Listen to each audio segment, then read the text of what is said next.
buenos días a todos. Hoy es domingo, día 12 de septiembre. Estamos en la semana 24ª del tiempo ordinario. Es domingo, día del Señor, día de la resurrección y de la Pascua. Día, por tanto, de la Eucaristía celebrada en familia, en comunidad. Día también de hacer todo lo posible pues para que todo el día de domingo sea un día dedicado al Señor. Dedicado al Señor, pues con la oración, con la celebración de la Eucaristía, con el cuidado de la familia, el cuidado de la naturaleza, de la cual nos habla tanto últimamente el Santo Padre. Todo tiene que redundar en hacer que el domingo sea un día especial, especialmente significado para Dios. También de descanso, es verdad, también de otras actividades, pero fundamentalmente no olvidemos la celebración de la Eucaristía. El Evangelio de hoy es Marcos 8, 27 al 35. Jesús tiene muy claro su camino. La gente puede pensar de él muchas cosas, como así era, ¿no? Puede compararle con personajes fundamentales de la historia del pueblo, Juan el Bautista, Elías, uno de los profetas, pero eso parece dejarle sin cuidado. Lo que sí le importa, en cambio, es lo que puedan pensar de él los que le siguen, tú, yo, sus discípulos, vosotros, ¿quién decís que soy yo? Y le importa también dejarles claro que su manera de ser el Mesías, no va a perder por los derroteros, no se va a perder por los derroteros del triunfalismo, del poder, de la fuerza. En esto no admite en absoluto que nada ni nadie le desvíe del camino, sobre todo a él, ni tampoco a los discípulos. Por esto, cuando Pedro se lo lleva aparte, es decir, trata de desviarle del camino, le dirige unos duros reproches, incluso llamándole Satanás, porque no piensa como Dios, sino que piensa como los hombres. Y nosotros somos a veces tan creídos que nos sentimos con derecho a darle lecciones a Dios, un poco también para cubrir nuestras espaldas. Entonces a Jesús no le queda más remedio que recordar a los discípulos y a la gente y a nosotros el ABC del seguimiento, esto es, cargar con la cruz y dar la vida para salvarla, ¿no? Por tanto, él es el Mesías, pero su mesianismo pasa por el sufrimiento, por la condena y la muerte. Y en este camino de cruz hay que recorrerlo. Jesús desvela su verdadero rostro. Los discípulos también descubren las exigencias de su seguimiento. Creer siempre, fiarse de Dios y hacerlo por donde Dios quiera, viviendo su santa voluntad, ¿no? Después de narrar la primera etapa de la actuación de Jesús, acompañado siempre por sus discípulos, se inicia la segunda parte del relato de Marcos. Para abrir esta segunda etapa, el evangelista plantea de nuevo las dos cuestiones básicas que subrayan, que están en toda su obra. ¿Quién es Jesús y en qué consiste ser discípulo? En el camino del seguimiento del discipulado, Jesús dirige a sus propios discípulos una pregunta acerca de su identidad. A primera vista, la respuesta de Pedro es irreprochable, porque confiesa a Jesús como el Mesías, como aquel que lleva a cumplimiento todas las esperanzas de Israel. Pero también sorprende la reacción de Jesús, que prohíbe a los discípulos que hablen acerca de él. La reacción de Jesús indica que sus seguidores aún no pueden responder adecuadamente a la pregunta planteada. Por eso se hace necesaria una instrucción, la instrucción que hace él, el Maestro, el Señor. Jesús no habla a los discípulos de un reino que irrumpe con el poder del mundo, sino de su muerte en la cruz. Tampoco les enseña en parábolas, sino que les habla abiertamente. Por eso podríamos hablar de novedad, tanto en el tono como en el contenido de sus palabras. Pero Pedro no puede aceptar a un Mesías que tenga que padecer en la cruz. Y por eso toma parte al Maestro y se pone a increparlo, como si sus palabras tuvieran una inspiración diabólica. Entonces Jesús, de cara a los discípulos, y utilizando el mismo tono, le dice: ponte detrás de mí, Satanás, ¿no?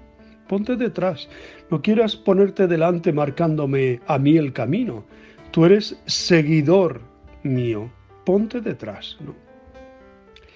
Al increpar a Jesús para que abandone el camino de la cruz, Pedro ha olvidado el puesto de discípulo, detrás, y se ha convertido en tentador, en Satanás.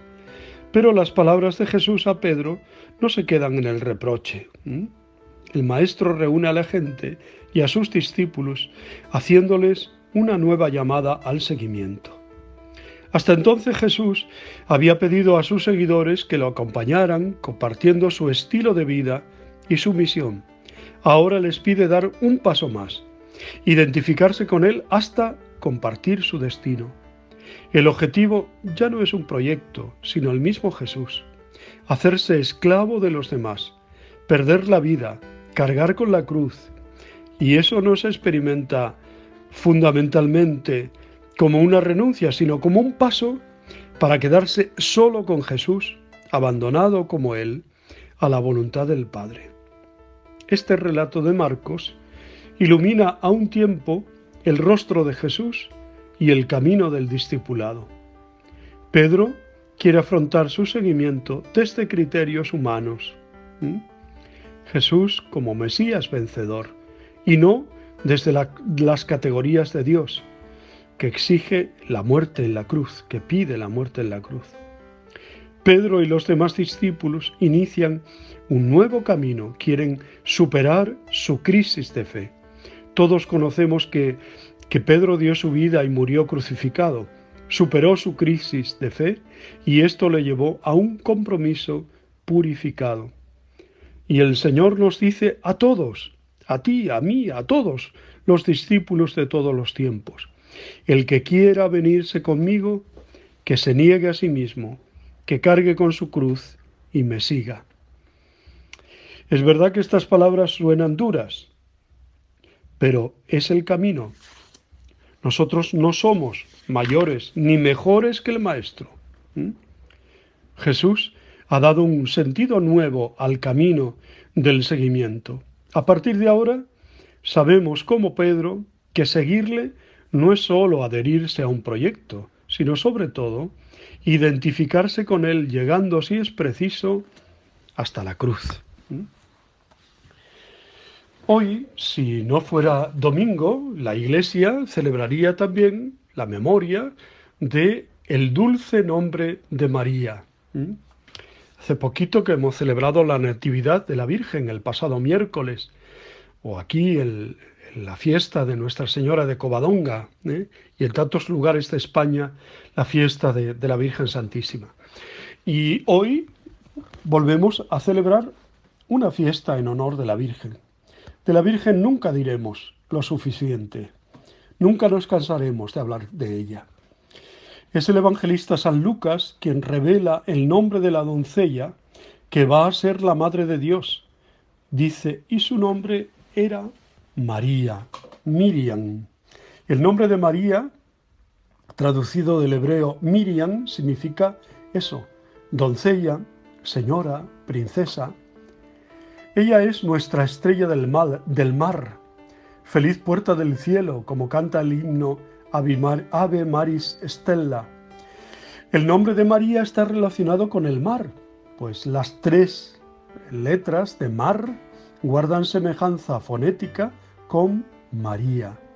También tiene relación con mirra, que proviene de un idioma semita. La mirra es una hierba de África que produce incienso y perfume. En el libro Mes de María del padre Eliezer Salesman se explica que María en el idioma popular significa la iluminadora. En el idioma arameo significa señora o princesa. El significado científico de María en el idioma hebreo es hermosa. Y todos estos epítetos y nombres son nombres de María. Y en el idioma egipcio, que fue donde primero se utilizó este nombre, significa la preferida de Yahvé, la preferida de Dios. Mar o Mir en Egipto significa la más preferida de las hijas. Y Ya o Yahum significa el Dios verdadero, Yahvé. Así que María o Miriam en egipcio significa la hija predilecta de Dios.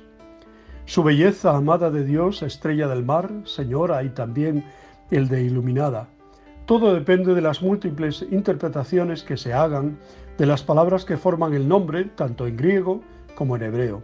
Incluso hay quien cree que puede significar mar amargo por la situación de amargura en que vivía el pueblo de Israel. Recuerda que muchos israelitas ponían a sus hijos los nombres que más expresaran las situaciones sociales y económicas que vivían.